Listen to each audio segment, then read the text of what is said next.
Good evening. Good evening. I want to thank you for being so humble and nice, considerate to come out here and listen to what I have to say. But what I have to say is mine. It was never mine. It's ours. I never believed that I would find myself in front of an audience having to talk about a subject that we all once knew. A subject that is as old as creation. And if you want to see what I'm talking about, we have to just take a look at the zoo. The zookeeper doesn't feed the gorilla the food of the polar bear. Am I right? So how come we eat the food of everybody?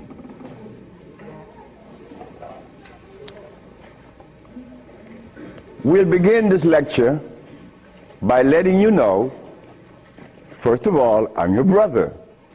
No more, no less than you. I can't be smarter than you. That's impossible. We have the same amount of brain cells. So how was I privileged to be navigated to this information? I don't know. I don't even question myself. I just like to live. As a little boy, I hated school. That is the truth. I didn't go to school. I didn't like school. I didn't like to comb my hair. I didn't like a whole lot of things. I didn't like money. I was 12 years of age. I was Seventh-day Adventist. Corby Brown.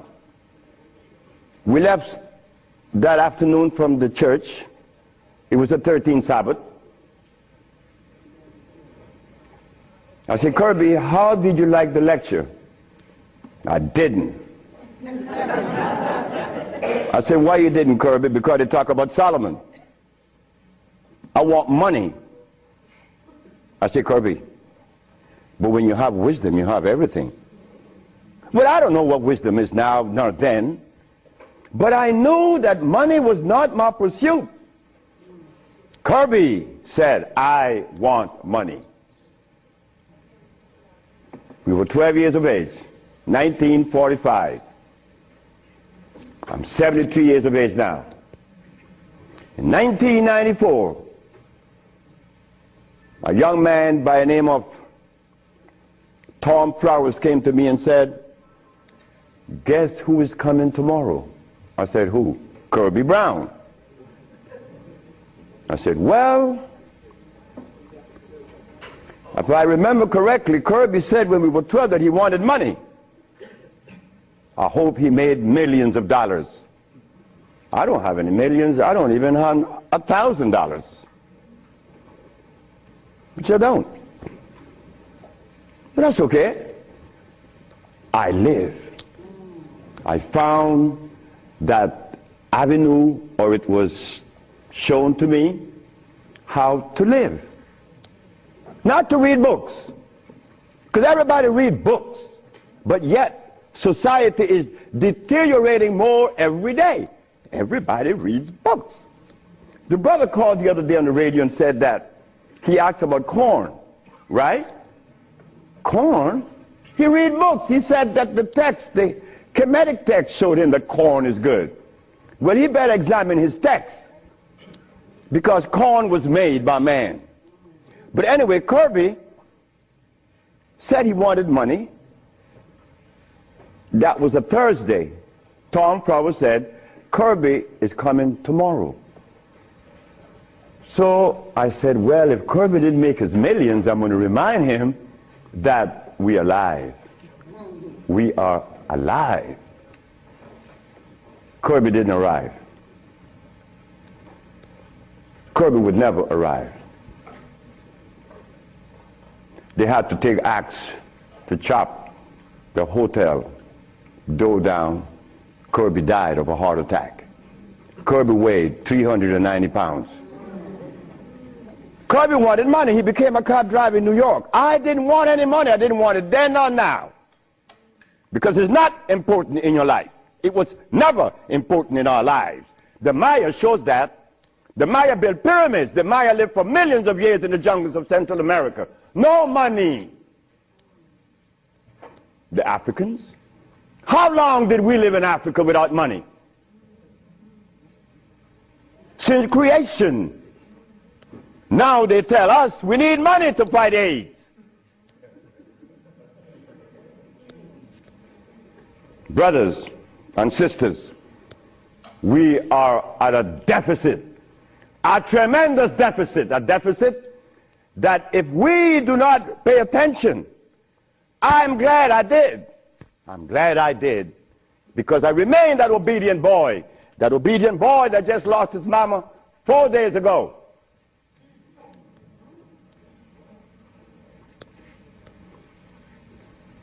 I listen.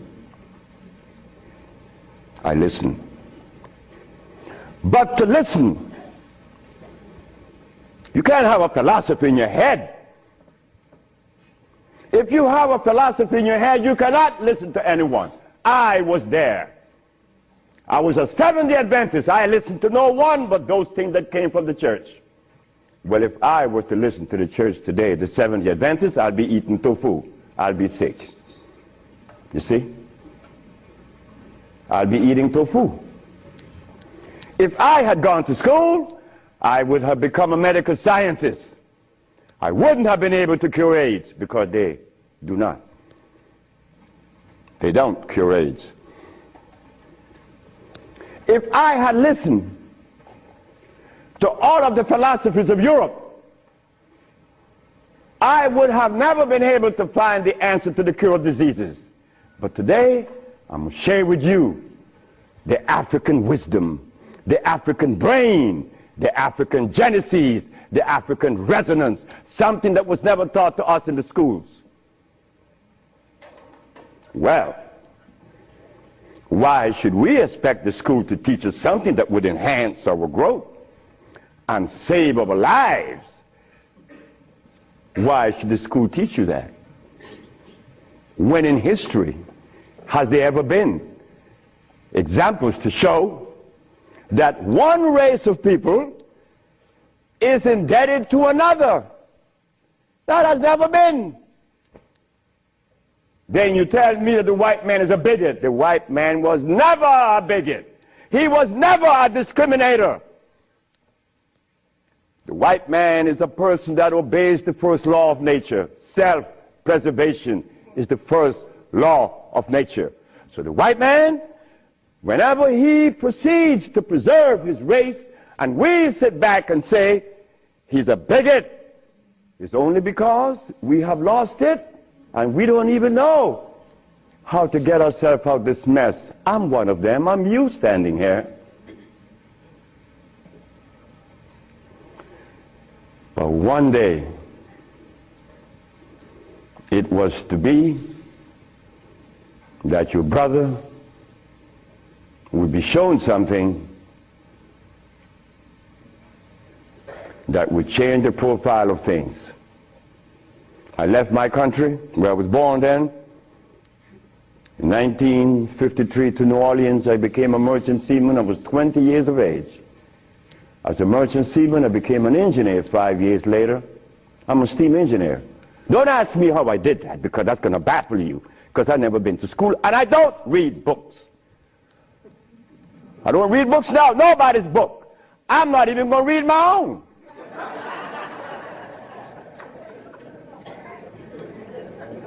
Because all the book readers come to me, asking me, how did you cure AIDS? But that's like asking the gorilla, hey man, how come you keep yourself healthy without a hospital? How come you don't have any medicines? We'll begin. I became a merchant seaman, right quick, to take you through my life. Left Honduras without going to school, became a merchant seaman, became an engineer, worked for the County of Los Angeles as an engineer. While as an engineer, the County of Los Angeles something is to happen. Something is to change my life completely. First, it was a Mexican. The Mexican said to me, "You're dying." I said, "I know." "How do you know?" "Because I fell out going to the bathroom on Sunday afternoon, and I didn't reach the bathroom. I got up off the floor. Something must have happened between there and the bathroom." But I had gone to the neurologist, the endocrinologist, the GER practitioner in Russia, in England, in Germany, in France, United States. And they were people that knows what it is about. They had the great big books on medical science. But my asthma and my diabetes, my impotence was kicking. What happened to the books? They read books. All the physicians that treated this boy read books of all kinds. Nothing happened. I goes to Mexico, and the Mexican have a goat in his house. Every 5 words it was bad, bad. And I'm looking around. The Mexican said, "The goat bothering you?"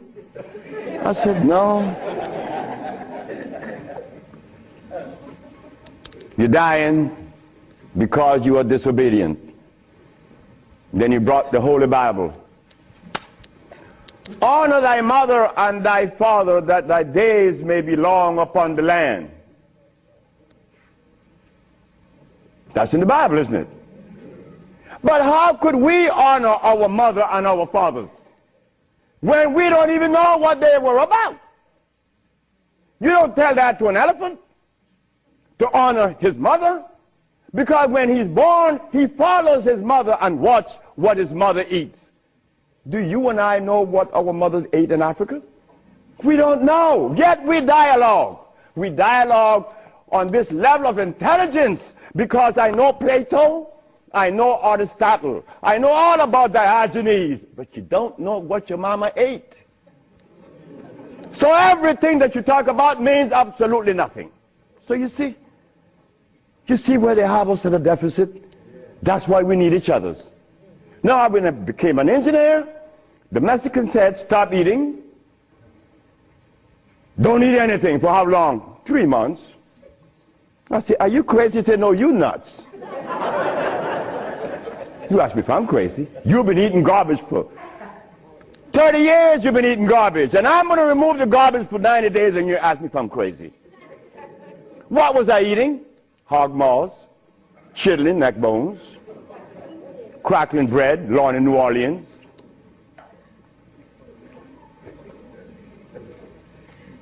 Eggs, because the grown-ups told me when my penis wasn't getting hard, eat eggs, drink raw eggs. And I did, by the dozens. And nothing happened. The Mexican said, "Don't worry about it, don't eat." 90 days later, I was no longer impotent, no longer diabetic, no longer asthmatic, no longer with glasses on my eyes, and this stomach hair was 42.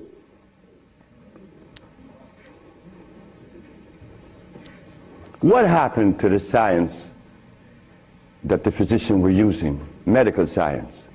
It didn't work, isn't it? But it worked with me. The herbs work with me.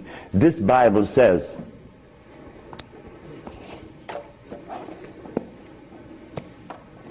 in the book of Revelation, it says 22 verse, and the first chapter, it talks about the herbs for medicine. Am I right? Well, ladies and gentlemen, what could have happened to us that when my brother, who's a preacher for 30 years, was sick, and instead of going to God's medicine, he went to the physician to get a chemical in his arm. My brother died 21 years ago. I'm not a preacher. I would never be a preacher. I told that to my mother. She wanted me to be the preacher. I said, "No, no, no, no, no, no. That would be the last thing that I would consider." She said, "Why?" I said, "Because I want to live truth. Even if it kills me, I'm going to live truth."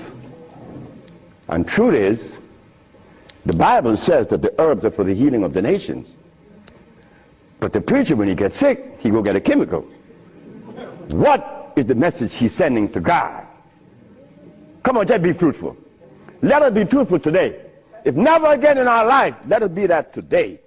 Why do we go to see the doctor to give us a chemical when the Bible says the herbs are for the healing? Why do we go? Well, you're going to soon find out. That's what affected me then and probably affecting me now to a great degree. More than I would ever realize. Because remember, I want to go to the blackboard.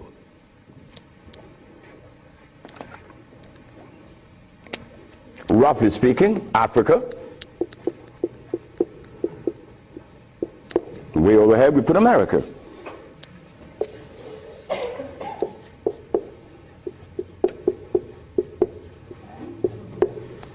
They are 4,500 miles. What happened between here and here? A lot happened. You see, when we were here, without the mathematics, without the ABC, without the sciences, when we were here, we had something to our advantage that we no longer have here. We are blind here. Here we weren't. We were seeing. Why? Because God provided us with everything we needed here. And none of it was comfrey or rice and beans. There were no tofu. There were no soy there. There were no cows. And there were no hogs, no chicken. There were no flour. Those things didn't come from Africa. You see, rice and beans and flour and cheese and meat and the starch that you eat, they all came from right here, from a laboratory.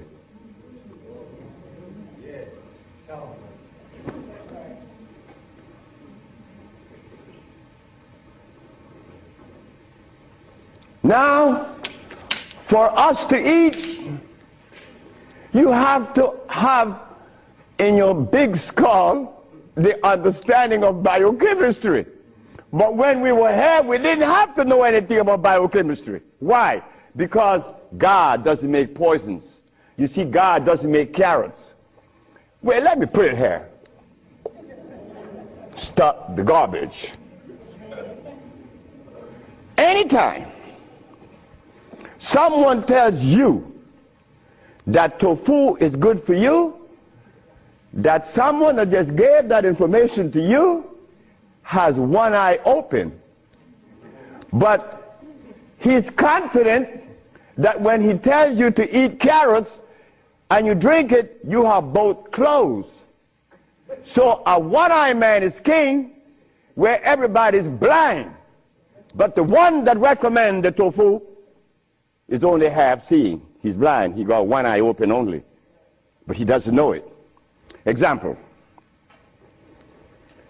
Before we get into the real lecture, pull this out. This is how people take privileges on us.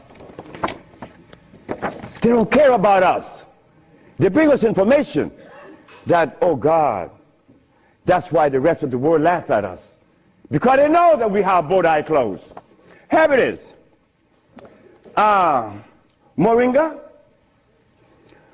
Moringa has 23 times the iron in spinach. Spinach has iron? No, because spinach, let me take my time because there's a whole lot of information. I don't want to jog it up. Anything that has a pH of 7 plus is alkali. Anything that has less, 5, 4, 3, 2, 1, is acid.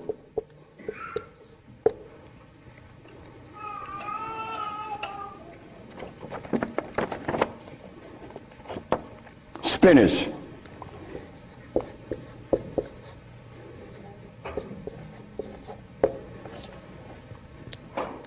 Acid. Why compare moringa with spinach? When spinach has a starch base, it has no iron.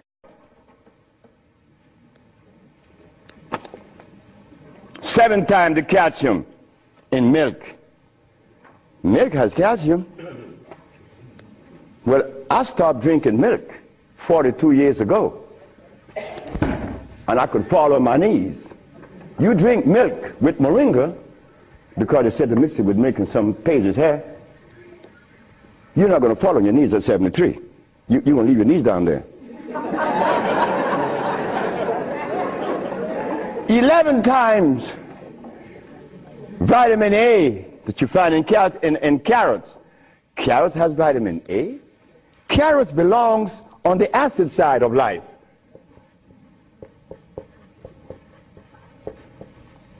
So right there, and they're saying to mix with carrot juice. Why would they do that? Then up here, they talk about the Ayurvedic system of medicine recommends moringa. The Ayurvedic is Indian. The Ayurvedic system of medicine recommends cow milk. The Ayurvedic system of medicine has never cured any disease, nor moringa, nor any other system in the world. You know what this is like? When Steven Seagal tells me to come to his house because he had a headache for 5 years. Well, I knew why the headache was in his head. It was removed in less than 10 minutes. He had the bottle and said, "This bottle is powerful." I said, "Yeah, powerful, huh?" He said, "Yeah, the headache is gone." You know, he's the Dalai Lama, right? He wanted me to go to Kathmandu. Kathmandu? I'm going to go to Kathmandu. To do what? Talk to lamas. Lamas for what? What am I going to talk to lamas for? They couldn't cure your headache that you had for 5 years. The lamas need to come and see me, not me, the lama. But since we were compromised, we left all our food in Africa. You and I don't even know what we ate in Africa. So don't even go there. But we have the opportunity because one of your brothers happened not to go to school and look outside of the paradigm of school and found something altogether different. And what did I find? That anything that God made is on the alkali side. Why? The molecular structure is complete. It was made by nature, not man. Anything that God made has no starch. That's another thing. Anything that nature makes has no starch. Anything that man made has to have starch, because starch is a binder. To titrate 2 unequal chemicals, you have to use a starch. Starch is not a food. Starch is a chemical. And what have we been eating since they took us away from Africa? Starch and blood.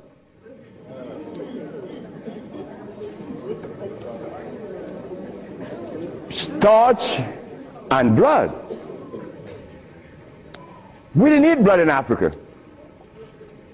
Gorilla doesn't eat blood. He eats leaves and berries. But gorillas are sane.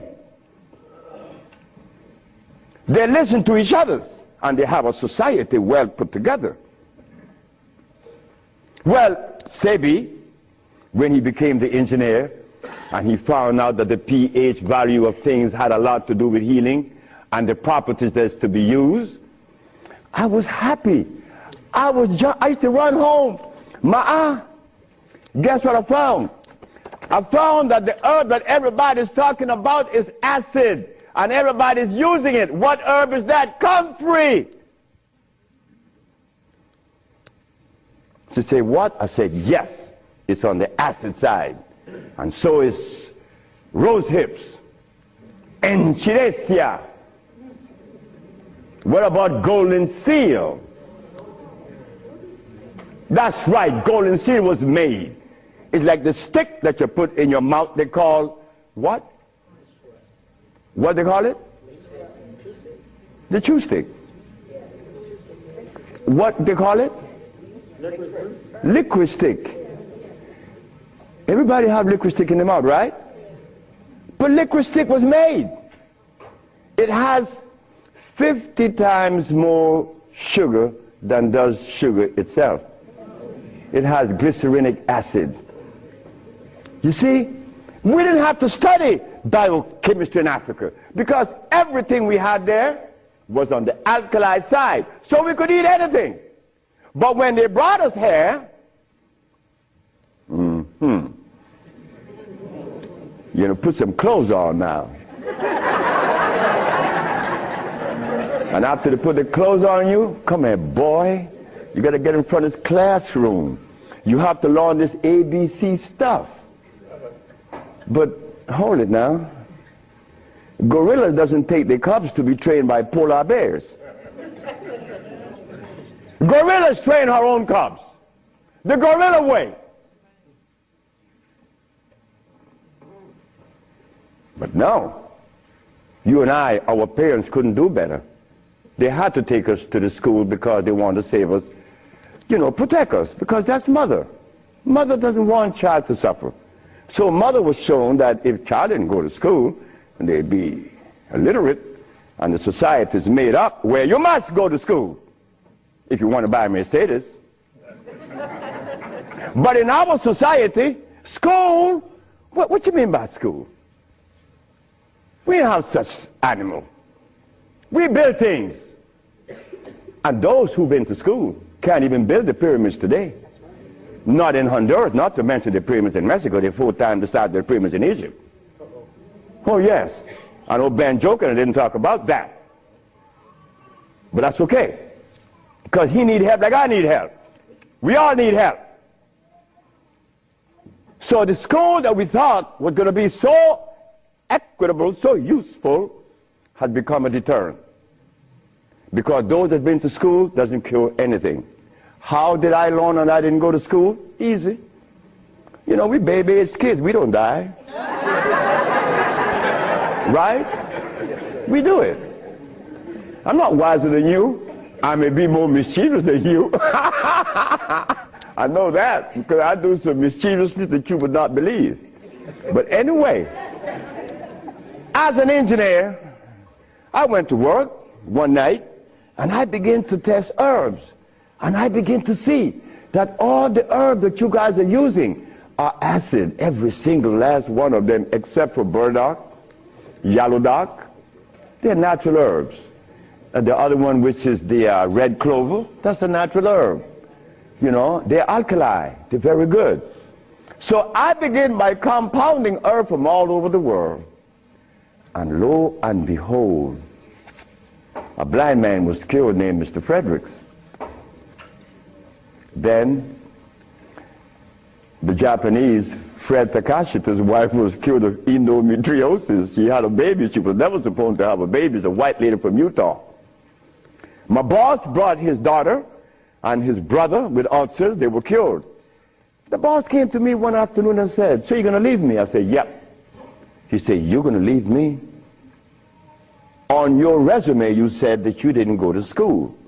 And the only reason why I hired you is that I was curious to find out how could a man have an engineer license, never been to school. I wanted you to fail. But instead, you did something that is extraordinary. Are all black people like you?" I say, "Brett Howell," his name is Brett Howell. "Are all black people like me?" I say, "I'm the dumbest." "Yes, they're all like me and more powerful than me." "Well, how come they're not doing what you're doing? You killed the blind man. You killed my daughter's ulcers. Could they do that?" I said, "They could do it better than you, than me. But why aren't they doing it? Because they're afraid of you. I'm not afraid of God. I'm not afraid of the devil. I'm not afraid of anything, especially you. Because I don't live in fear." So I say, "Brett Howell, the black man of America is afraid of you white people because you guys made him afraid of you. And you should not feel good about that. It's not about me hating white people, loving black or hating black. It's about understanding. Nobody's going to help us but us. Nobody in this world, whether white, black, Chinese, or Arab, could help us it's impossible for them to help us. Why? Because they don't know us. They don't have our genetic predisposition. Look, as a Christian, I used to eat pork. Of course I eat pork, and I love it. But as a Muslim, I eat lamb, which is 10 times worse than pork.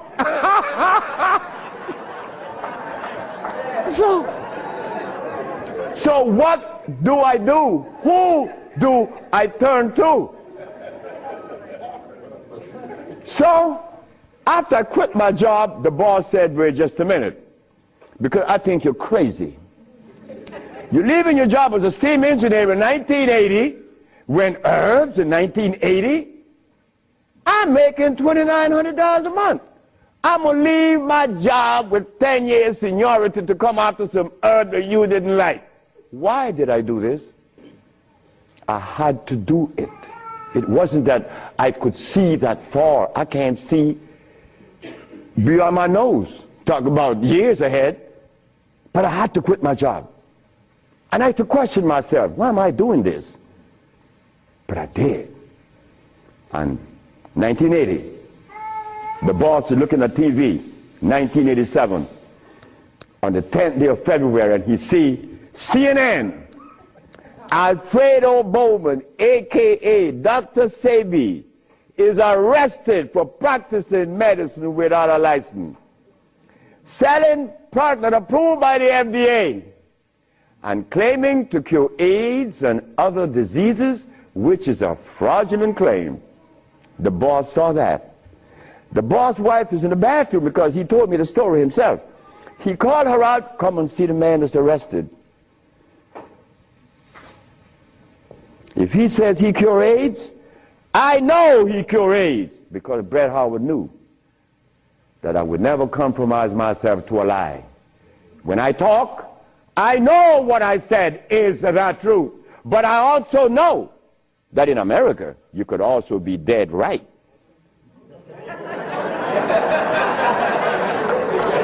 But it doesn't matter. It does not matter. I'm 73 already. They kill me tomorrow, it's all over with. I rather reach 73. My brother, who was a preacher, he only got to 50. But I stuck with you, the black woman. That was my success. You, the black woman. I always kept my eyes on you. Nobody else, not the maid, because I'm one. We don't do nothing. We can't do anything. We need you. Because it is you that held a hand. It is you that breastfed us. My mother breastfed me for only 4 years.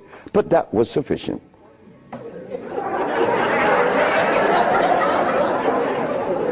In 1962, two statements was made in a barbershop. 1640 Claiborne Avenue, New Orleans, Louisiana. Timothy Barbershop. Tim Barbershop. Ernest Moriel walked in there when he was a lawyer. And every time Ernest came in the barbershop, we used to jump on Moriel. I mean, we used to kick him around the place. Moriel said, you see you niggas? One day, I'm going to become mayor. And I'm going to remember you, Alfredo. That's me. The big mouth. I'm going to have you in jail. Ernest became the mayor of New Orleans. I was in Los Angeles, and the most hurting thing in my life was when I heard that Moriel had passed with asthma, a disease that I used to suffer with, that I was cured of in Mexico, and that I have addressed so many times. Moriel died. Ernest Moriel. Then another statement was made by me in that same barbershop. I said that I would give the black woman a gift. Brother said, Logan said, Sapphire? I said, yes, Sapphire, your mama. I said, she was the first, you came out of her, she held your hand, she teach you everything about the basic things of life, and then she cut you loose. Now she worth nothing, she's Sapphire. I'm going to give her a gift. 1962, that statement was made. But 1962, I was sick. I had asthma, I had diabetes, I was impotent, I had everything under the sun. But in 1964, I was cured, and years went by. Then I found out this is the gift to the black woman. The healing that I found is in your hands now, black woman. Yes, it's in your hands. So in 1987, I was arrested. And while I was in jail, I was the happiest man in the world. Because when I was 40 years of age, I was going to work, and I passed by Miss Louise Wright house on my right, and I made a statement: I'm going to help humanity. And here it is. 1987 is the showdown. I was arrested. All of the people in New York that were healers, I don't need to call their name. They said, yeah, they got the big mouth. They were angry with me because I put an ad in the Village Voice and the Amsterdam News and the New York Post. AIDS has been cured by the USHA Research Institute. And we specialize in cures for leukemia, sickle cell, impotence, blindness, cancer, and others. Well, after all, I did it. Shouldn't I advertise it? You should be glad your brother's doing that. Because now you have a chance to share in the bounty, right? That's the way I felt. So I'm in jail and I'm wondering, how is the American Medical Association going to escape from this one? You see, in the past, herbalists, when they talk, shh, gotta be quiet. Gotta talk under the table, because the physician may get you. The FDA gonna get you. But we seem to forget the one basic thing. When they remove us from Africa, did they bring our food with us? Did they? Well, how could the FDA have such kind of power over us now? Come on now, just wake up to it. So I stood in jail thinking, how am I going to do this one? This is going to be a heavy number, but it's nice because I wanted this moment. I wasn't going to back down. What you mean, back down? I'm representing some black woman. I never had a father. I never had a man in my confines to tell me something. No, I never had a stepdaddy. I had a woman. And then another woman, my grandmother. My great-great-grandmother lived to 124. Her name was Elizabeth. And she lived 70 years without a man. My great-grandmother lived 112. She lived 68 years without a man. My grandmother died at 100. And she lived 50 years without a man. My mother died 5 days ago. And she racked up 40. My mother died while I was coming to see you. I didn't turn back. You know why? The relationship with me and my mother was one of love. And she would have never wanted me to be there. My brother told my mother when I was about 10 years ago, he told her, yeah, you didn't like me. You didn't give me any love. You didn't give Fred any love either. That's me. So my mother said, what you say? You gave all your love to the pastor, not to Fred and me. My mother said, like, Fred, are you in on that? I said, ma'am, this boy was talking garbage. See, he told me he's serious. I'm never serious. I don't know what it is to be serious. I hear men talk about seriousness. Well, I don't know what you do with that. But my mama said, raise your hand up and open your fingers. Which finger would you elect to take off of your hand? I said, none. She said, thank you. My mother turned to my brother and said, you said that I didn't give Fred any love. Fred, you wanted my love? I said, nope. Didn't want it. I didn't need it. Because my mother knew if my mother ever interfered in my life, I would be upset. I was in the streets by the river all the time.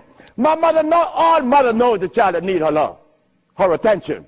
But she loves all. But she knows the one that needs the attention. I didn't want my mother attention. And she knew it. But my brother said that she didn't give him any. But the boy went to the 3rd grade. He owns a fishing fleet. He owns an ice factory. And he owns that she didn't give him any. But the boy went to the 3rd grade. He owns a fishing fleet. He owns an ice factory. And he owns a fleet of planes. And he said that his mother didn't give him love. You see how we could easily make mistakes? Okay. Mother is mother and will always be mothers. The greatest gender on the planet. So while I'm going to court now, and I'm standing, the judge said, get the man out of jail, and I went to his chambers. Judge Shorter said, young man, you mind if I ask you a question? I said, no, sir. Why did you advertise that you cure AIDS? Well, sir, my mother's alive, Africa exists, and my face, and I would never offend any of the three. That's why I advertise that I cure AIDS. He turned to the woman at the desk and said to her, ask her, did you investigate this man before you arrest him? She said, no. Her name was Phyllis Spade from the Attorney General office in New York. She said, no. You didn't investigate this man before you arrest him? This man, the response he gave me, he cured AIDS. But AIDS is the easiest thing to cure. People think that AIDS is difficult. To me, everything is easy, and to you it should be too. And I'm going to show you why it's so easy. So the judge said, well, you're out in bail. And that was February the 12th, I got out of the 13th. But the case doesn't begin until 88. September. I have a year and 8 months. Why the judge gave me so much time, I would never understand. So I waited. Trial date. This is where the showdown with black and white. Not better or worse. We are not better than any white man or Chinese, no. We just happen to be different. That difference has never been treated by any religion or philosophy. There is a difference that needs to be understood. So while I went into court, the judge said, well, Dr. Sebi, will you please begin? Where do I begin? Begin where you say you cure AIDS and the physicians say there's no cure. The physicians are 100% right. There is no cure for AIDS or any other disease. The judge said, just a minute. There's a contradiction here. The newspaper says that you cure AIDS. Then you agreeing with the physicians. That's a contradiction. No, it's not. When you're limited, it is. But when you leave out the box, it isn't. She said, help me. She said, of course. The physician take the position that there is no cure for AIDS or any other disease, and the physician are 100% right, according to their philosophy and their perspective. Their medicine didn't show them a cure. So how could they say that there is a cure? But the perspective that prepared me, there is cure for AIDS and every other disease. Oh my God, when I said that, the physician jumped up. Your Honor, Dr. Victor Herbert said, Your Honor, what other perspective could there be? After all, you know, this patent on us, the FDA has a patent on us. You cannot talk. The FDA talk, you shut up. Oh yeah? Well, I'm going to find out. So, the judge said, what perspective is yours? Dr. Victor Herbert, Dr. Bonanno, and Dr. Christopher said, how could there be another? I said, there is another, Your Honor. And what is the other? The African bioelectric cell food. I've never heard of such a thing. That's what the physician said. He had never heard of the African bioelectric cell food. I said, of course. But we have to remind the good physician that he have not heard of a whole lot of other things. But that doesn't deny the existence of the African biomineral electric cell food. What is it? Okay. The allopathic claim that there are multiple diseases. The African biomineral balance negate that position. There's only one disease, never been two. The allopathic claim that to treat the multiple disease you must use a chemical, which is violating God. Right? The African biobalance said no. It's a nutritional approach, electric food. Your Honor, I told you that this man was insane and unscientific. He said there's only one disease, but there's only one. Remember, I'm the boy that didn't go to school. I'm going to break things down to the least common denominator. When I was a steam engineer, I found out that in a machine, thermodynamics I'm talking about, or an automobile, the only thing that could cause this machine to go bad is what? Short circuit, obstruction, overheating. The same thing with the human body. So what did I do? I put compounds together that would cleanse the human body of what? Of mucus. In so doing, A.I.D.S, Sickle Cell, Lupus, Herpes, blindness. But it sounds too simple, right? Well, that's not my fault. They have complex things, and then they deal with the complexity. And boy, that's a job. But with us, on our journey from Africa to America, it was easy because the slave master had a ship and brought us over. But getting back to Africa, we get confounded. We can't go back now. We don't know how to go back. We better not even go back. Because when I tried to go back, this is what I did. My first trip with a passport was to Kenya. So I went to Kenya and they said, where your passport? I said, I have no passport. I said, I was taken away 500 years ago. I'm back.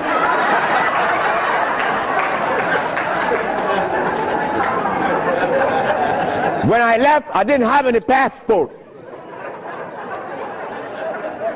So why are you asking for a passport now? Is a passport African? Put him one side. They put me one side and sent me back out. But you think that was bad? That was a bad way. May I have that? I go to Africa. I go with my wife and I said, well, boy, I'm happy. Girl, we're going to liberate Africa. We're going to do something for mother country. I go and I saw Dr. Parinyatwa in Zimbabwe. I said, Dr. Parinyatwa, I think your problems are over with. Not only Zimbabwe, all of Africa. Here is Hospital Vicente di Antoni, is an Italian hospital. Department of Blood and Laboratories. Oswald Zavala, HIV positive on the 25th of November of 1993. 17th of January of 1994, HIV negative. This boy named Alfredo Lagos, this from the Red Cross, the Honduran Red Cross. It says here that this boy, it doesn't show any date of which he contracted AIDS. Why? Because he was born with AIDS. But down here it says he's negative on the 19th day of January of 1995. Another one. This one caused a laboratory to call for me. I thought it was funny. This is the next one, the other one. His name is Alex Suarez. On the second day of January, this boy of August, he found himself with HIV positive. On the 19th day of August of the same year, 17 days later, the boy is no longer HIV positive. So they called me for what? I don't know. because I know they're not going to change it. Now, this one you're going to like. This one is from the San Diego Public Health Laboratories. It says here that this man has a HIV-1 RNA 26,205. The boy was supposed to be dead at 25, right? Just go to the other page. 6 months later, he's less than 400. He was killed at 15. So anybody want to read it? Because I could be lying, because that's the way we think. But here it is. No, that's possible. I could be lying. Here, young lady. So, curing AIDS, brother and sister, look, that's the easiest thing for niggas to do. We could do more than that. Curing AIDS, to them is big thing. To us, it's nothing. You understand? But now, here is where this little culprit comes in. Where did I put it? The blood, nope, no good. Here it is.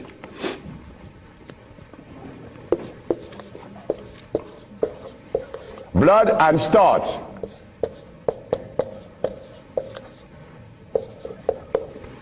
Blood and starch. Blood and starch is going to prevent you from doing what the ants does for each other. Ants, when it's getting ready to rain, you know what they do? All the black ants, they begin to do what? Cut the leaves and take them to their little nests. Ants doesn't eat leaves. They eat the mycelia that grows on the leaves with the temperature. They are farmers, but they provide when it rains. Red ants does the same. But we black people, we can't do that. Because when your brother showed the world that he cured AIDS, why didn't the African countries jump on it? All the African people eat is blood and starch, nothing else. But that is the Africa that you and I dream about.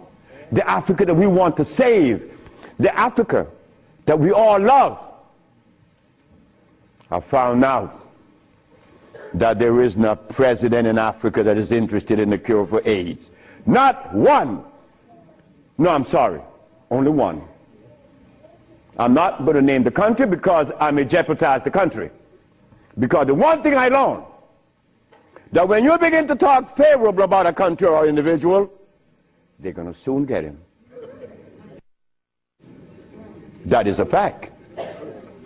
So I cannot talk about the country that said to Dr. Sebi, Dr. Sebi, whenever you want to return to Africa and begin this new empire, you have 5,000 acres of land and 6 hot springs. I don't need anything else. Hot springs? 5 hot springs with 5,000 acres of land? We could grow food. We could make the best dress. I said, sir, I am not going to come to your country unless I'm able to grow marijuana. He said, marijuana? He said, wait just a minute. He said, I can't do that. I said, well, the compounds I've been giving your nephew that was autistic, that now is talking, was marijuana. And as for you is concerned, when I came here, you weren't walking. You were dying. Now you're running up the steps in the presidency. Yes, marijuana. That's a God's product. That's not cigarettes. You see what happened? My brother used to smoke cigarettes, but my brother didn't know that the tobacco that he was smoking was artificial. God didn't make that. But marijuana, God did make that. So it must have been a good reason why I was told in school that everything God made is good. Well, I know that. I live that. And I always will smoke it for as long as I live. Why? Because I have that right. I have that right. It's not everybody that uses it, from autism to arthritis, is cured, because everything that God made is good. So as I go to Africa, all happy, I came back with my tail between my legs, because ain't happening. It ain't gonna happen. They're not interested in that. But the one thing I noticed today and yesterday, and you may have heard it, President Clinton and Sanjay Gupta, they found the end of AIDS. How could they find the end of AIDS when they have not found the end of diabetes, the end for sickle cell, the end for any disease? But they're going to tell us that they're going to bypass these lesser diseases and jump on the major one, and they got the cure for it.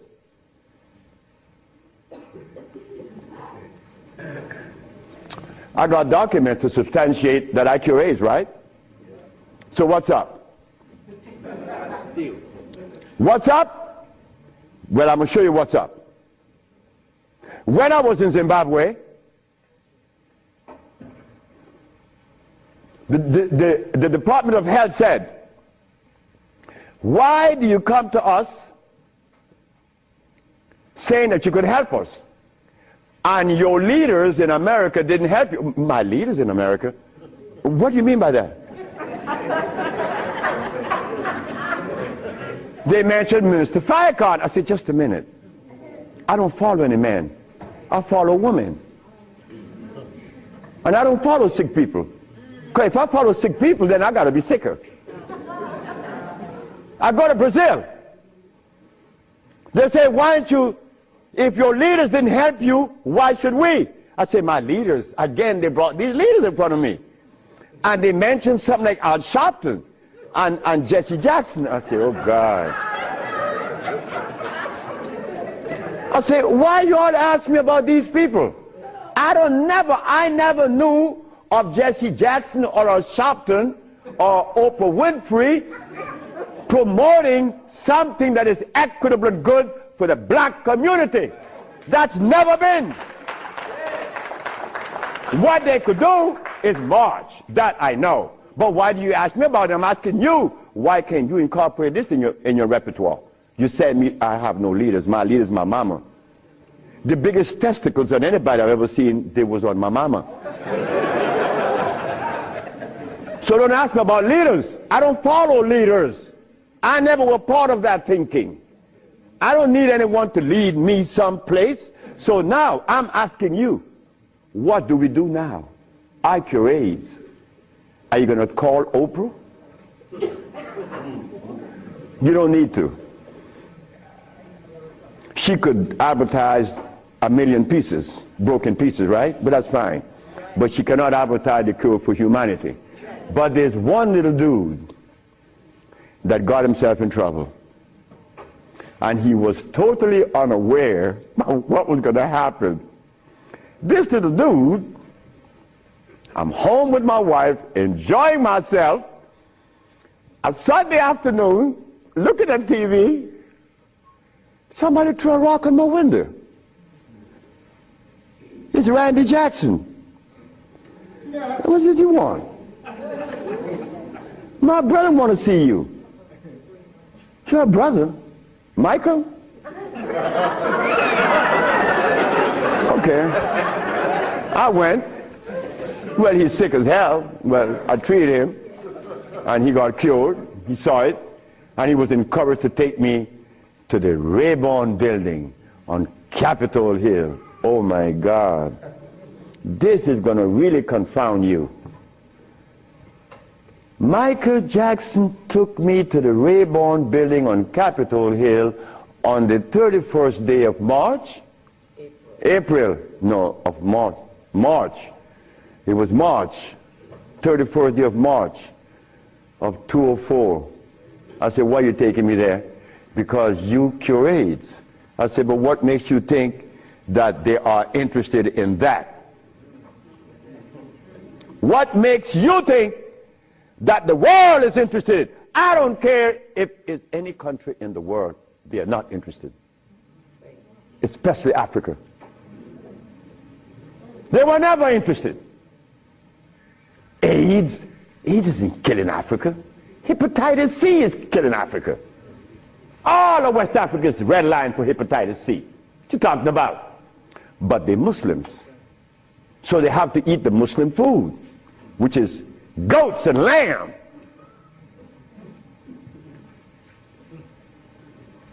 Go tell them that the Arabs play food, which is goats and lamb.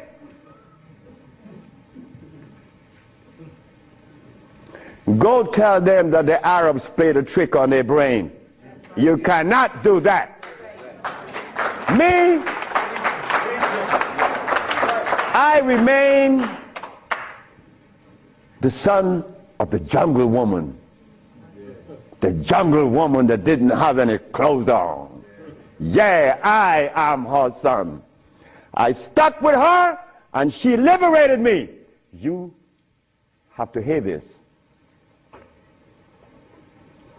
One morning, I woke up and I heard the music that was playing. You know how you turn your radio on and you're sleeping, but the music on the radio would influence you, and you dream that you're seeing the artist that's playing, right? You have had that happen to you. This morning, I'm listening to John Coltrane.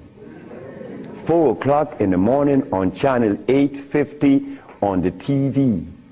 I'm sleeping, and I'm hearing John Coltrane playing Interstellar Space. But then something was happening while this music was playing. I was looking at a black woman doing this from behind a tree. I woke up, and I didn't know how to interpret that dream. But then I was leaving that morning for Los Angeles. As I got to the airport, the governor was there. The governor said, "That's him. That's the man that cured Al-Cedar of leukemia. That's the man I'm talking about." The governor had a lot of people around him. So I went.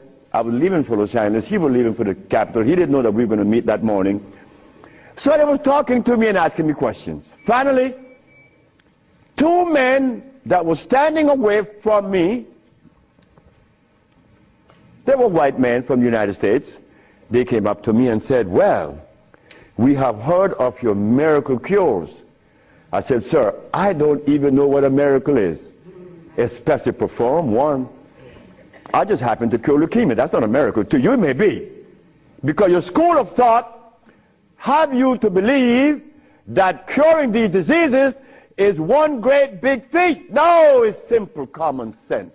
I'm an African. Now this is where the naked women are going to come out. They said to me, "We have heard of your miracle cures, but have you been saved?" You see? Right there, I consider that an imposition. Why do you take the liberty to believe that I'm one of those that have accepted your philosophy that I have to be saved? I say, from what? The man politely answered and said, "From your sins, of course." I said, "Wait just a minute." I said, "You know, man, while you guys were standing over there, I said," and I looked at you both, and I said, "Two very intelligent young men.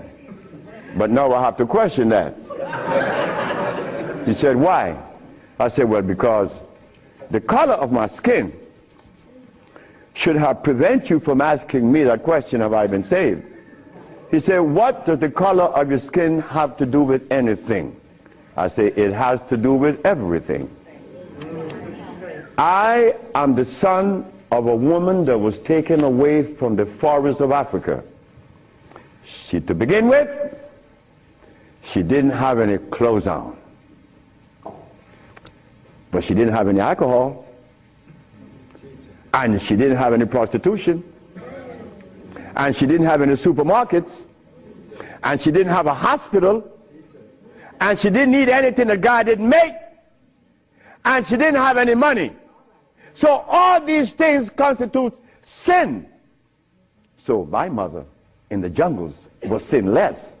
How did I become sinful?" You cut it out. You stop that. We have to begin to change our diet, because this diet here of blood and starch is all we eat. That is all we eat. And then with this diet of blood and starch, which confounds their hormonal structure, we have the nerve to tell each other's brother, you were wrong. I'm wrong. I mean, where did you get that from? I'm wrong. You've been eating blood and starch, and you're going to tell me I'm wrong. No. We got to stop it. Because the blood and starch is why I couldn't penetrate Africa. So, you forgot, right? I'm in the Rayborn building. Who is present? Sheila Jackson Lee from Texas, right? John Conyers, Illinois. Or Detroit? Jesse Jackson Jr. from the House of Appropriation. Our most beloved President Bush. No, we have to give him credit. And no African government ever given me the privilege to practice herbology. Bush did. Bush appropriated $5 billion to fight AIDS in Africa, right? And the African government didn't appropriate one dime. They didn't want their brother to do it for free. So Bush stands out way above there. Bush gave $5 billion, and Jesse Jackson Jr. is there. So when I go to the podium and I say, fellas, y'all don't have to look for the cure of AIDS anymore. Here it is. Jesse Jackson Jr. did this.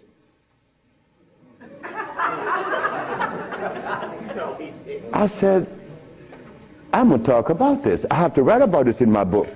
Because you, not me, but you and I believe in the leaders.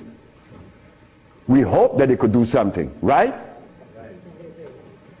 Well, they had a chance. So 17 African ambassadors, only one came to me from Mali.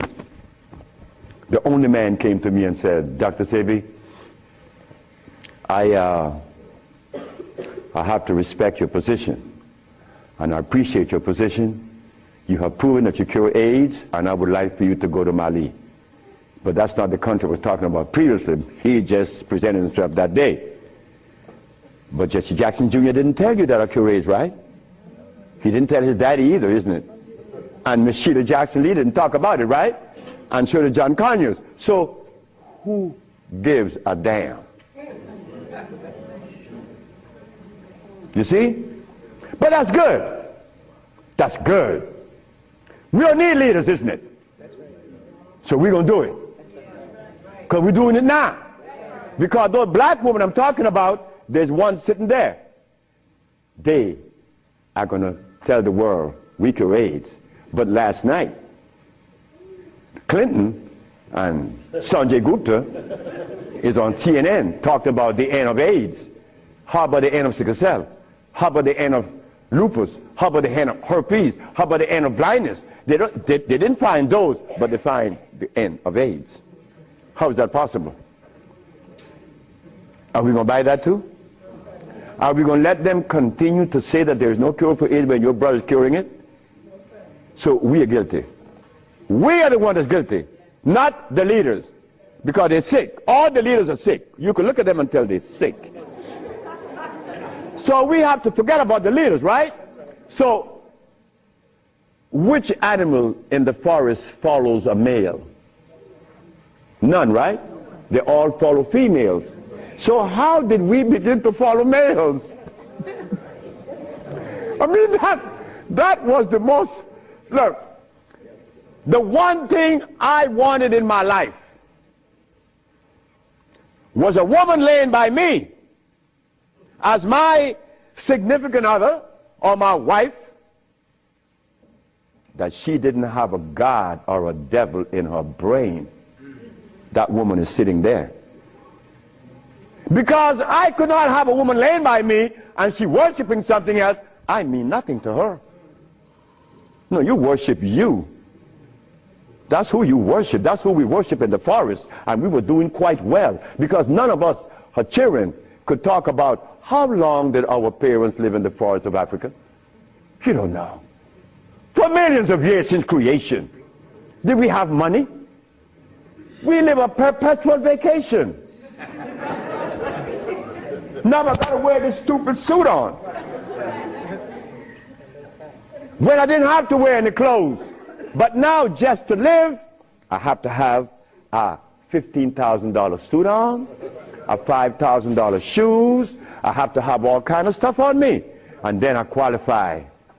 I qualify. Do you have a master's degree? Man, I didn't go to school. Oh, put him aside.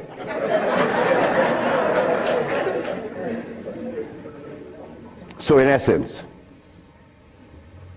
there's no one on this planet that is interested in the cure for any disease. None of the leaders, none of those who are talking, they are not interested. It was simple. It was understanding that is alkalinity that cures, not acidity. And any healer that comes to you with these things, like adding carrots, like moringa, it says here, one of the things that I are careful with, it says here, if you add carrot juice with it, it's going to help you. But just a minute, carrot was made by some dude in Holland. It's very acid. So this moringa knows that you have both eyes closed, so I could sell you anything. We don't want that anymore. We don't want to tell stories anymore. We don't want to protect the stories anymore. But you see what happened? When you have been healing or call yourself a healer for 20 or 30 years using comfrey and rose hips and recommending tofu, and someone come on the set and says that you may not be quite right, man, you get off there. You begin to get crazy. You begin to go crazy on that person because you have invested 30 years and people know you, and now you can't turn back and say, I was wrong. Well, I was wrong. And it was one little lady, 94 years of age, named Mrs. Holloman. I was along with the rest of the healers. I was reading these books by Jethro Kloss, Alma Hutchins, Indian Herbology of North America, Myers, Christopher, also this other named Shooks. And they all have calcium in it, so I had to believe that, right? And I went to Mrs. Holloman. I said, Mrs. Holloman, you got to drink carrot juice. She said, sit down, boy. I think you're crazy. I think you're out of your mind. I'm 94 years of age. I don't wear glasses. I don't need you to come and tell me to drink carrot juice because I know that carrot is a poison. I was in Rattan, the island of Rattan, and a woman was listening to me talk, and she asked me, what is the best breakfast in the morning? I said, I don't know. She said, a glass of hot water. I know she was right. The sister was right. So in essence, all of the hoopla about AIDS was just noise. We've been curing AIDS since 1984. Why didn't you know about it? The media didn't let you hear it, right? Jesse Jackson Jr. didn't talk about it, right? Well, I think in the book I have to mention his name because this is what's happening. They're lying to us. And we have to stop it. We have the cure for every disease in the world. We, the black race, is responsible. Not the white, not the Chinese, not the Arab. The Arab need help. They need help now. All Arabs need help. Because there's no way in the world where you find the highest incidence of eye problem like Arabia. Because they eat lamb. But could you go and tell an Arab to stop eating his lamb? It's like going to tell someone that uses cocaine, stop. Then you're crazy. Like going to Africa and tell a Maasai, hey Maasai, You only live 47 years, man, and you're going to die because you're eating raw blood and starch. He's going to chop your head off. And he should. Then we go to Guinea, and my wife came to me running. She said, the young man in there with his wife, he's 19. And she's complaining he's impotent. At 19, she said, yes. My wife came with it. What happened? We asked the boy, what does he eat? He eats cassava. Cassava.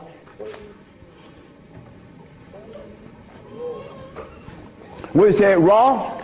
Yes. Go to Guinea. It's a what? Cassava.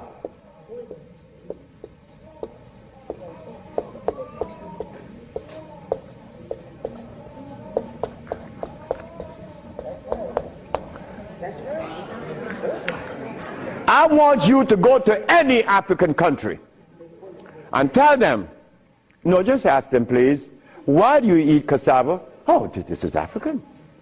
This is from history. Hey, African, I know you've been bamboozled too, because cassava is not a product of nature, nor of Africa. Cassava is a starch that needs the aid of a man to grow it. Cassava cannot grow by itself, and it has cyanide. But the cyanide has already affected the brain. He cannot think for himself. It's like talking to a Haitian or a Brazilian. In fact, the only country that I have ever visited that have people dark like me, but nobody in Brazil is black. Brazil.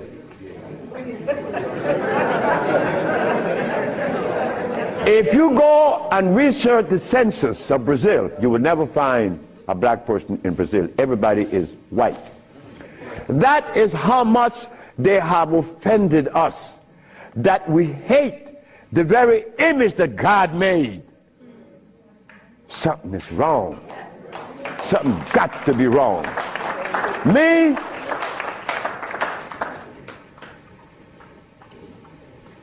I was a very good Christian, and a very good Muslim, a very good Buddha. And I wanted to join the, well, I don't want to mention it, but anyway, I was a good everything. But what I found, that they were feeding me the wrong food, and I had to deny all of them because they feed us garbage. There isn't a religion in the world that have fed the black race in America or anywhere in the world the food that is consistent with their cellular predisposition. So if you, my religion, is feeding me the wrong food, then what is the message you are sending? It's like putting gasoline in a diesel car. You would not get to South Philly. No, you're not. It's not going to run right. But we're eating starch and blood, and we want a dialogue. Dialogue based on what? I mean, come on now. We are the remnants of what world? Let us try to bring it back. We can't challenge each other's. The only thing we have to offer each other's now is love. But to get to that point, a sister told me the other day, because I made a statement in the church, a brave woman stood up and asked me, Dr. Sebi, what have you learned from the entity that you are forwarding to us now? What have you learned from it? I learned to kiss everybody's butt. And I meant that. It came out that way in the church. Well, I had to give it that way, because that is the way it came to my brain. I kiss everybody's butt. It's easy. You see, it makes it easy. When you start kicking it, somebody's going to do something to you. And when you start kissing it, they reward you. So this sister came to me, and she was very smart. She said, do you literally? I said, drop your panties.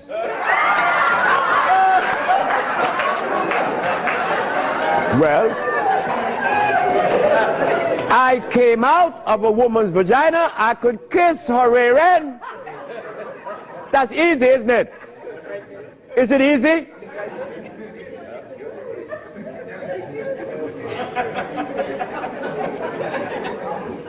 See, I have no what you all call shame. I don't know what that is. I'm not serious, I'm not ashamed, I'm not a man, I'm a male. Beyond. See, I have no what you all call shame. I don't know what that is. I'm not serious, I'm not ashamed, I'm not a man, I'm a male. Beyond that, I don't know. You guys are men, I'm a male, I stay there. It's easy. So brothers and sisters, look, the deal is this. We have the cure for AIDS. Now you're going to get a chance to ask questions. So ladies and gentlemen, I want you to ask whatever question comes to your brain. Feel free to ask. I mean, please, don't you hesitate. Don't you feel that you have to restrict yourself. I know Brother A.I.D.S is here. He may ask a few.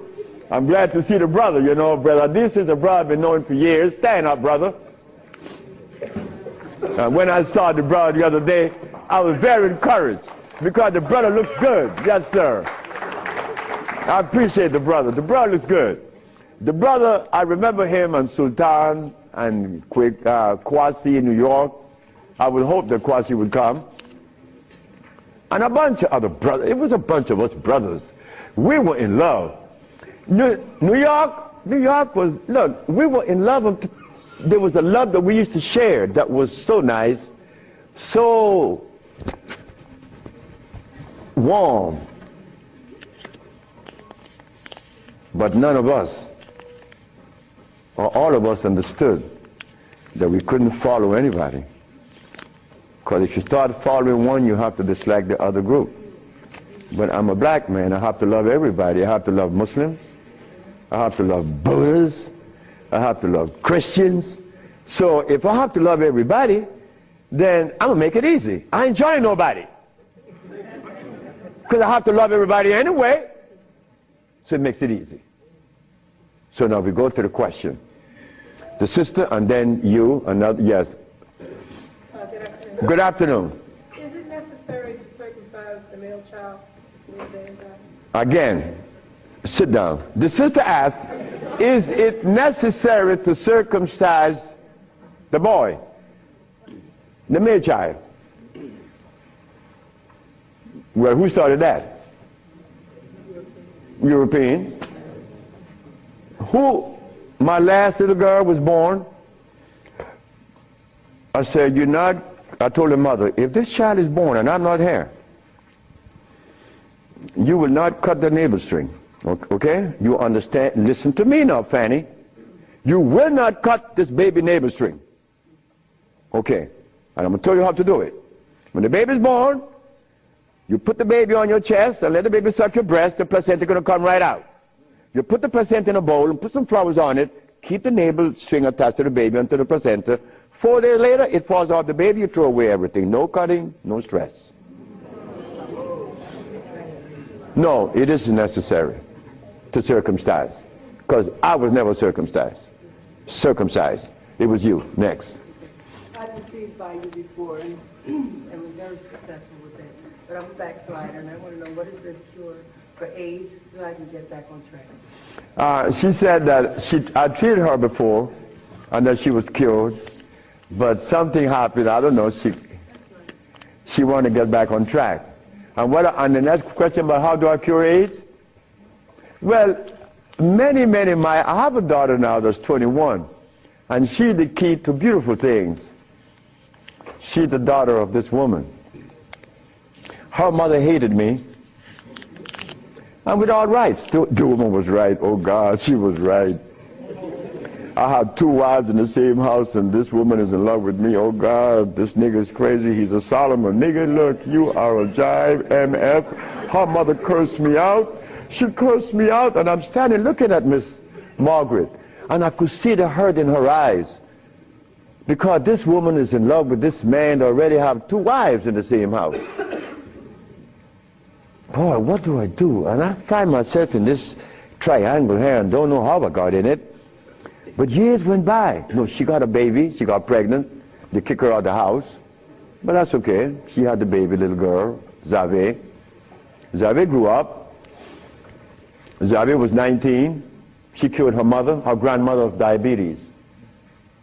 The little girl that this woman didn't want to come into the world grew up to cure her of diabetes. Last month I got a notice from the mother that Zave just cured a woman in New York of AIDS. How do we cure AIDS? It's simple. We put the compounds together to address the mucous membrane, to cleanse the mucous membrane, to cleanse the bowels. Simultaneously, we went to the forest and found the herbs such as the, over here on the alkali side,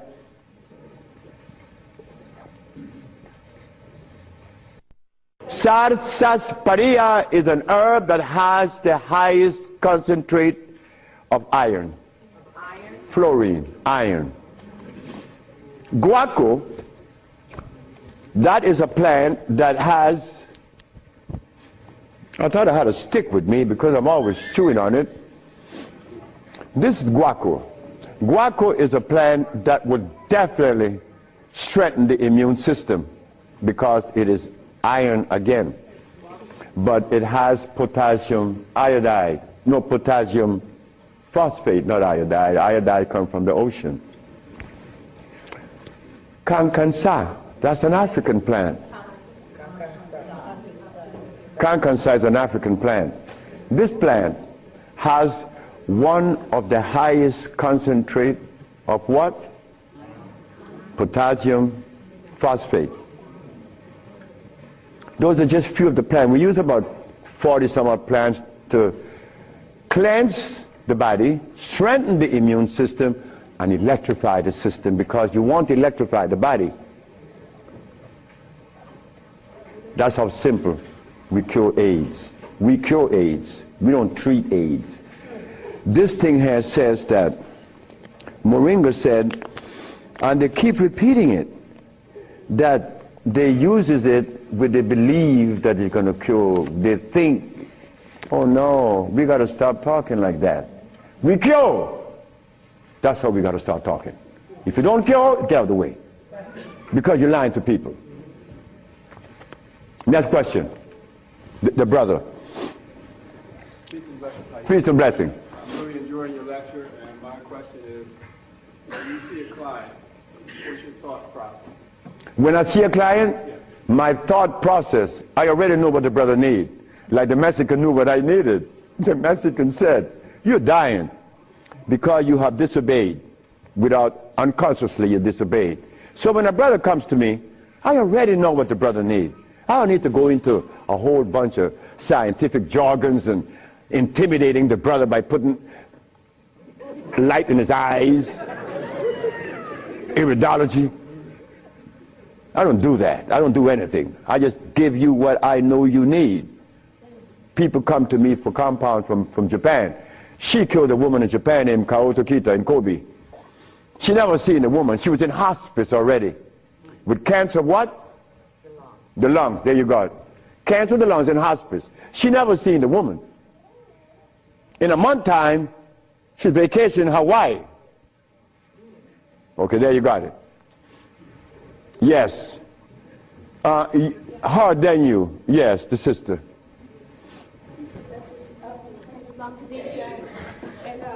I have a sister who she was diagnosed with Alzheimer's, and she's been in my care for 2 years.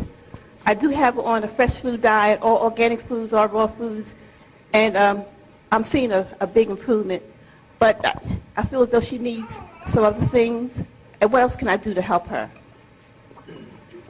Alzheimer's. She has Alzheimer's, yes, sir. Okay, Alzheimer's. That's a brain problem, right? Remember what I said? There's only one disease? Okay. When you have mucus in the nasal passage, it is sinusitis. When you have mucus in the bronchial tubes, it's bronchitis. When you have mucus in the lungs, it's pneumonia. But now you have mucus where? For you to have Alzheimer's, where is the mucus? So we have to remove the mucus from out of the system, especially the brain, but then we have to feed the brain. That's where biochemistry comes into play. the brain. Like if the sister was suffering with rickets, that's bones, right? So we have to address calcium. If she had leukemia, it would be blood, that's iron. But now she has Alzheimer's. She has mucus in the brain, which prevents the brain from receiving what? Oxygen. Now, what is the brain composed of? Copper and carbon. That is what produces electricity. Copper and carbon. It's simple. Copper and carbon produces electricity. You go to an electrical plant, and all you're going to see is a big wheel turning, and it's copper. But against the wheel are these carbon brushes, and the friction of the carbon and the copper produces the resonance they call electricity. Electricity is not fire, it is vibration. But when you short circuit it, it's become fire. So yes, we do have, but she must go to Honduras. What is her age approximately? What? Oh, she's young. She's young. She's very young. She could go to Honduras, and it would be fast. Why Honduras? Like sister went to Honduras with her husband, Linda, Richie, and her husband. She will see the improvement in days. Like the woman went down with a goiter. Like the brother went down there with his stiff leg, and in 3 days he was running up the hill. And he could not believe it. Like, this is where a name comes to mind. And I want you all to remember this, because this is a woman that we all love and we all respect. A brother was taken to Honduras, to the village. You see, the thermal waters in the village has a pH of 8.9. One of the highest attainable pH in waters is found in Honduras and in Africa. Thermal waters, that is. The little boy named Shelby, he has A.I.D.S. He has Kaposi sarcoma. All the black spots on his body. The boy went to the thermal bath 1 day, 2 days, 3 days, 4 days. The boy came out of the bathroom screaming. The black spots were gone. His mother and my wife Ma'a were very close friends. Ma'a told Malakia, take Shelby to Honduras. On the 4th day, he's doing good. How long is Shelby going to stay there? 1 month. I said, 1 month, he's cured. On the 4th day, the sore disappeared, right? On the 10th day, he tell his mama, I want my passport.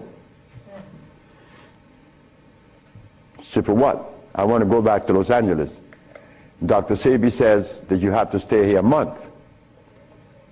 He said, bitch, did you hear me?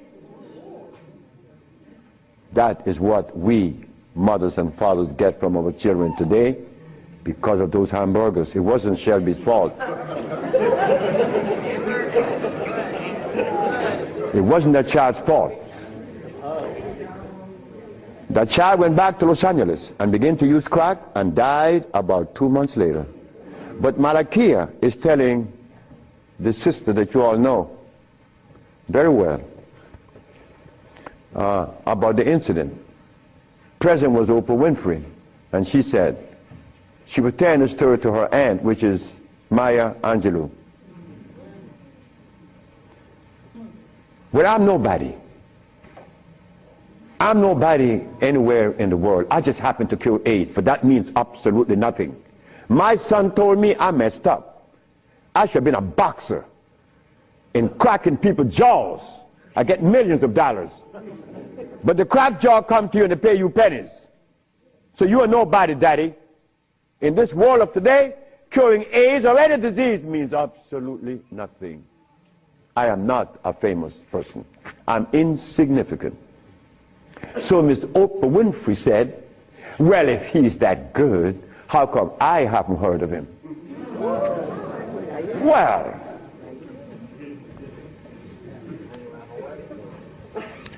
I'm not famous. Oprah Oprah. It's white. Oh.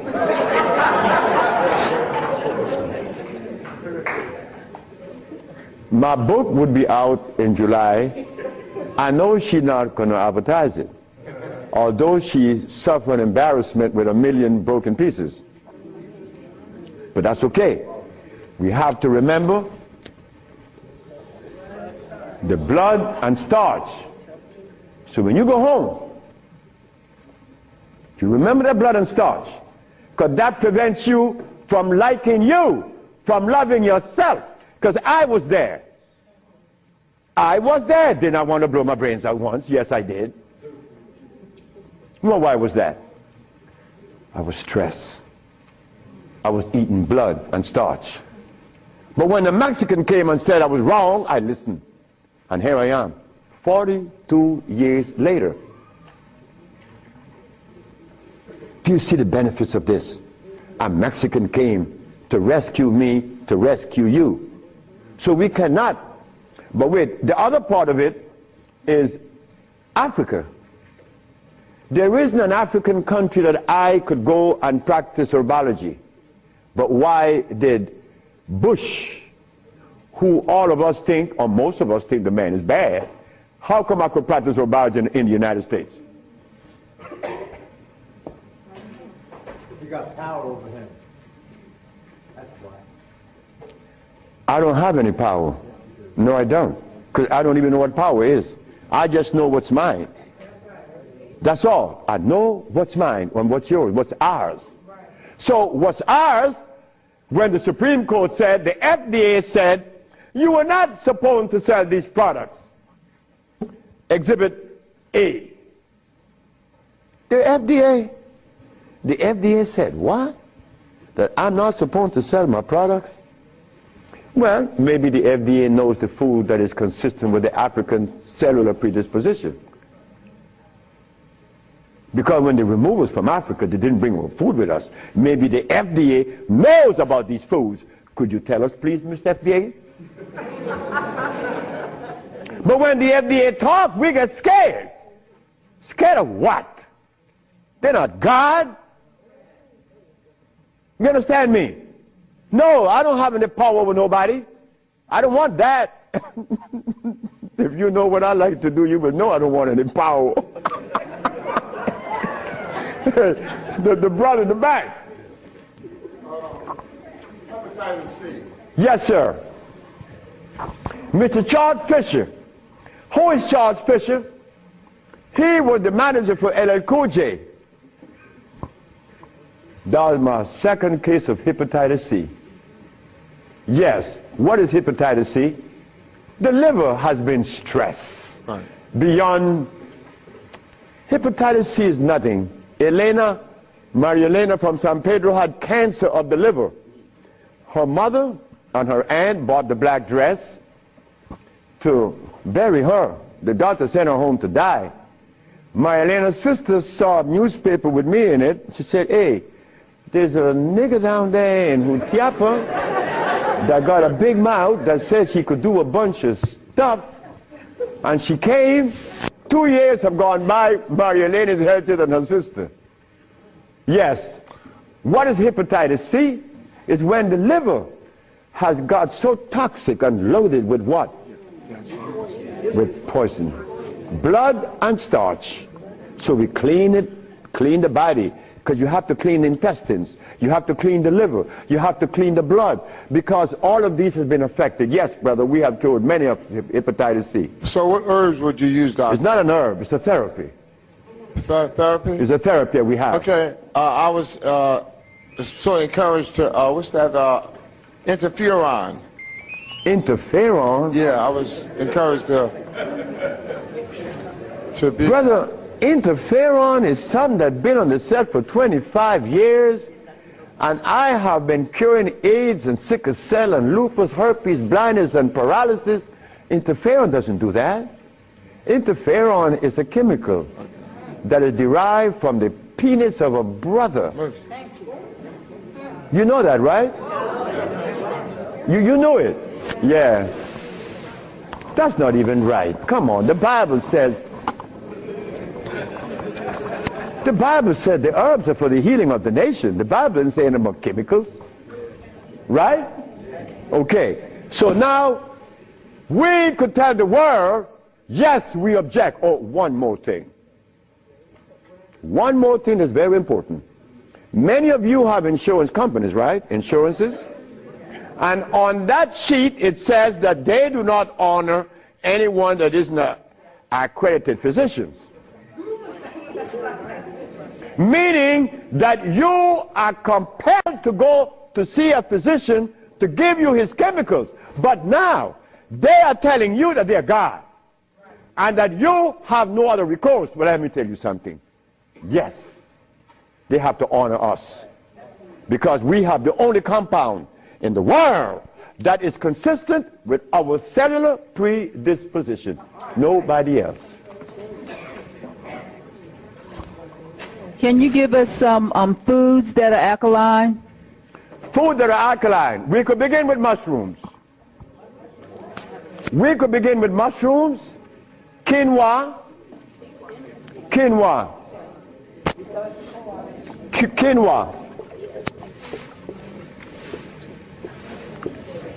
amaranth,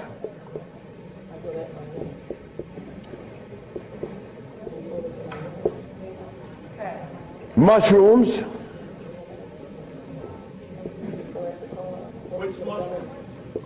portobello, crimini, also oyster mushrooms.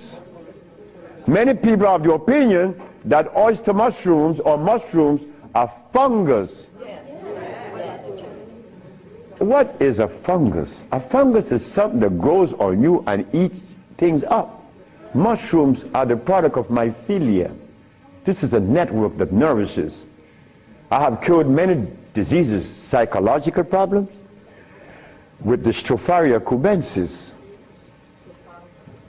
So let me tell you something. Mushrooms are very good. They're high in potassium. Yes. And then the next, wait.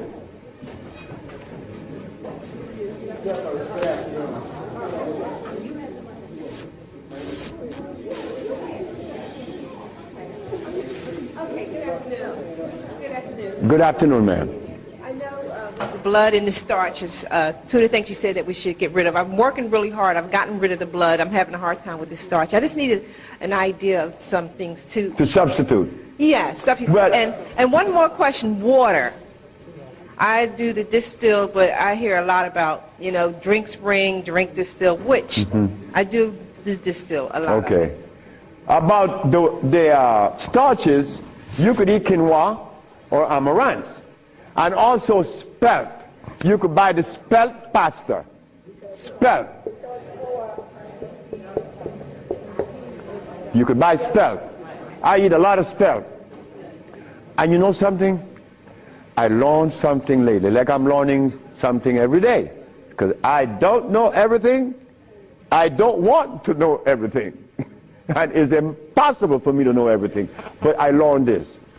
That when you combine spelt flour, quinoa, and amaranth together, just the pure powder, the flour, and you want to bake something, if you just add the almond milk and the sea salt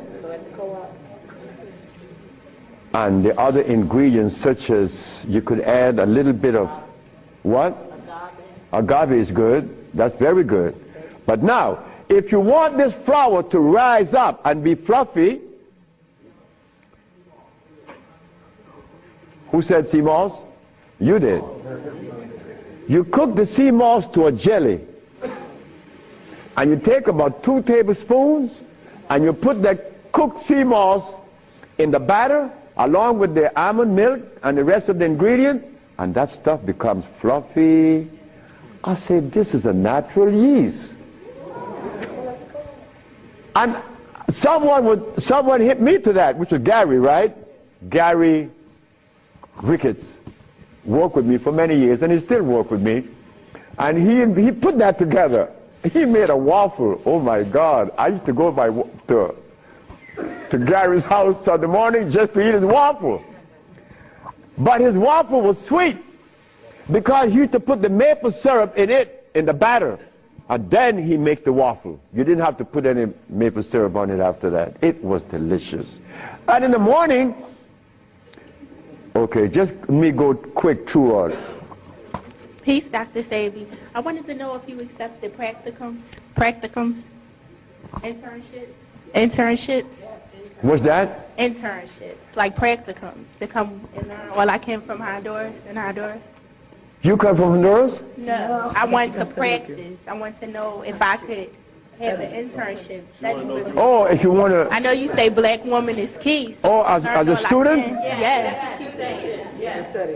Well, that is what we're working on now, because the woman took over the whole thing, my daughters and the woman that associated with them. And they would like many more sisters to join in, because I'm out of here. I want to go sit down by the river and smoke my dope. Well, can I get your information? What's that? Can I get your information? So wait, the sisters, give her your number, because she's the one that's in charge of that, and I'm quite sure that she's going to consider you. Okay. Wait, the brother is deciding. Hi. Thank you for coming. Yes. My name is Justine, and what I want to know is, how do you get rid of fear? How to get rid of fear? Yes, fear. Ha ha! There ain't a nigga in the world as scared as me.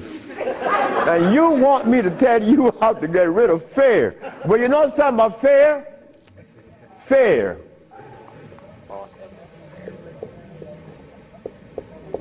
Fear is a natural occurrence. You don't get rid of fear. You understand fear. You don't get rid of it, because fear is necessary. But you don't let fear control you, right? Because it would paralyze you. Fear would prevent you from opening the door where there's a great, big, beautiful tomorrow. Fear, you see, when I was insane, to a greater extent than I am now, I was placed in a psychiatric ward in New Jersey. And they were right. But what they didn't know, that I was aware that I was sick. I was also aware that I would not take any of anything that they gave me in that hospital. But there was a man that, you know the swinging doors, right?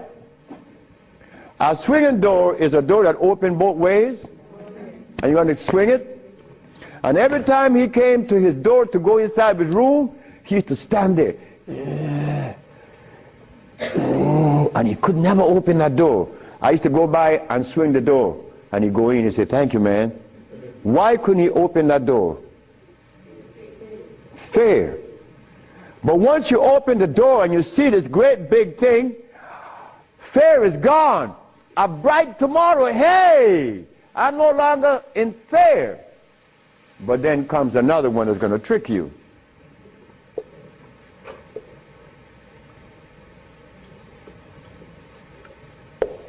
What that surety? Is E? All right. Surety. Surety make you do this.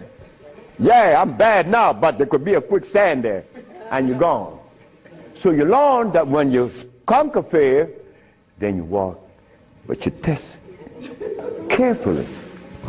And if you conquer surety, then you go into the other one. And this one I'm going to really trick you. Power.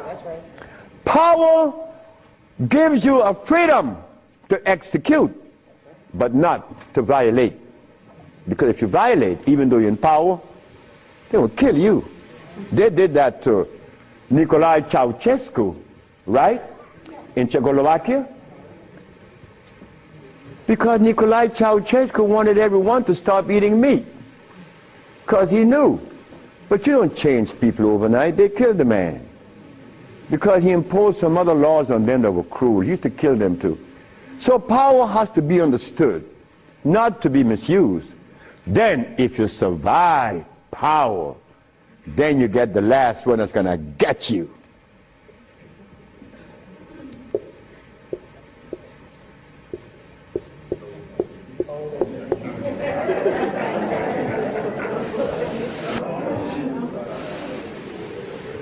So you see, it's all about peace.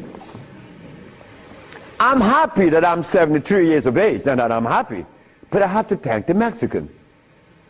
But when I go around my brother's 73, are you all right? I say, Marcel, that's the only one alive now. My age. I say, you asking me if I'm all right? No, man, I'm not all right. He's coughing. He got these back pains and stuff. And I say, you could do better than that, because you're only 72. I'm a year older than him. But he can't see beyond where he's at. And I shouldn't expect for him to make such a leap, because I didn't do it that way either. Because even after the Mexican had stopped me from eating the stuff, I went back cheating with some chicken. And one day I went by Brother Bill's Tennis, the Golden Bird. You all know the Golden Bird in LA, right? You remember that? And I bought some Golden Bird chicken. I ran home, and I look out the window, nobody's coming. and take it outside and spray the house, because they had these 4 black women. They were nosy. These black women were nosy. They always go up. What you have? You open the refrigerator, looking all around. They must have seen something in me. But these 4 black women were the one that stopped me from lying. Stop eating that chicken, the last thing. But here I am. And I'm happy to say that here I am. Because I want all my brothers to say, here I am, at 80 or 90. Because the man that healed me was 94, and he had 2 wives in Mexico. He was healthy, wore no glasses, and he was always laughing. He said, look, before you leave, remember this. Never you socialize with people that are serious. Serious people are sick. Because there's no reason to be serious.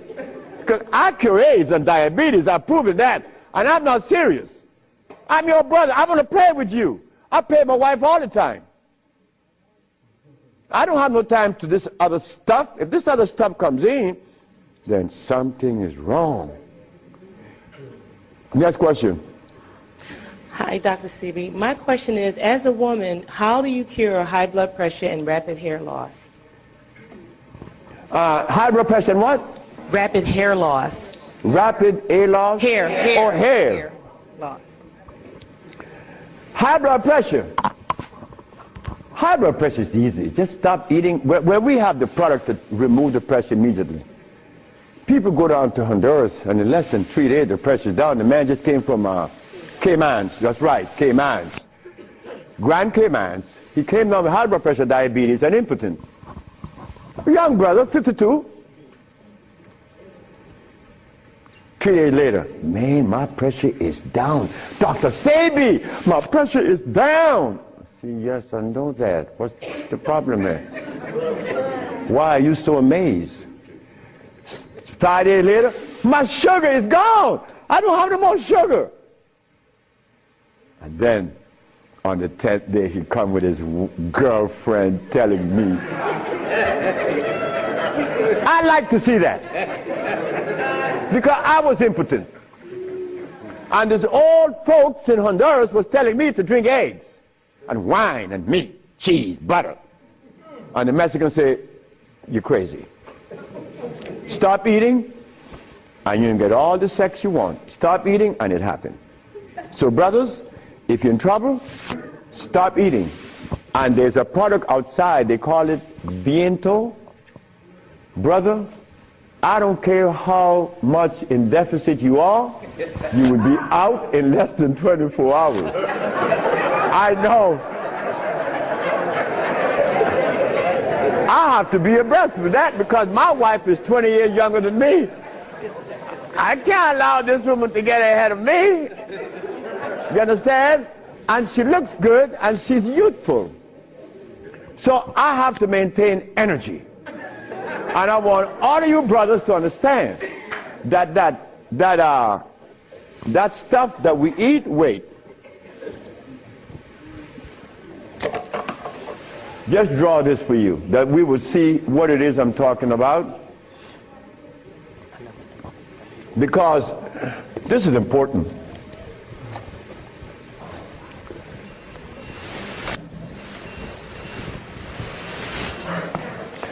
I recorded a man from the age of 15.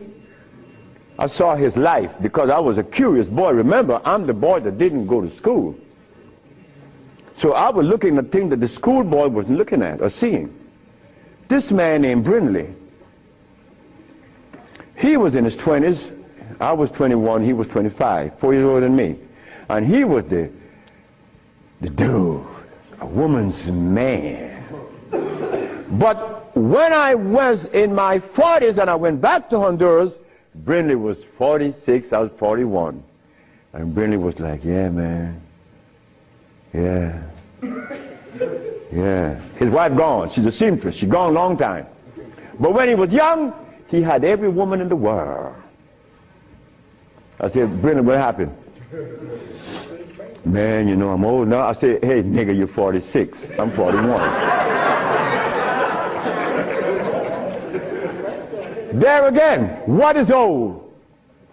What is old? Old is when you get to my age, 73, nigga, you old. Sure, I'm old. If I had a big belly on me, and I wore these glasses, and I was hooked up to a machine, and no woman want an old sick man beside her. So brothers, look, stop eating blood. Because when you get to my age, you want to be healthy. You want to be playing with her, right? Sure you do. Why not? She's your companion. You want to play and laugh with this woman. Brindley couldn't. Why? You see, this stuff right here.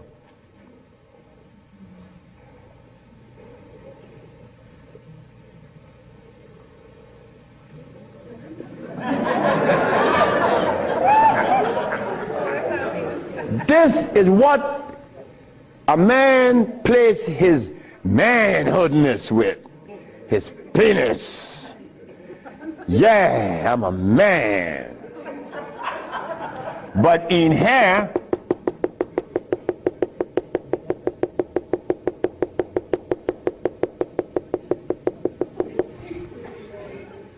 to keep this penis erected, these little orifices, they call veins and the rest, has to be opened for the blood to flow, or else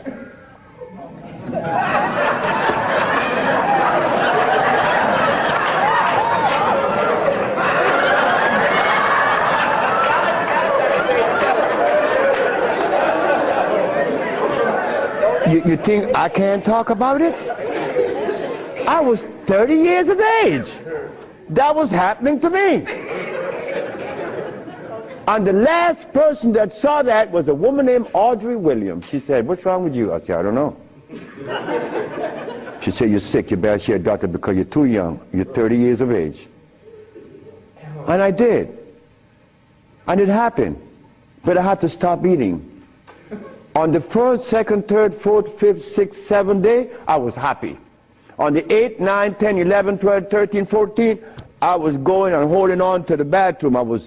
Everything was spinning around. Why? Because all of the mucus that was leaving my brain, my eyes was very foggy. I couldn't see. I was already wearing glasses, but now it's worse.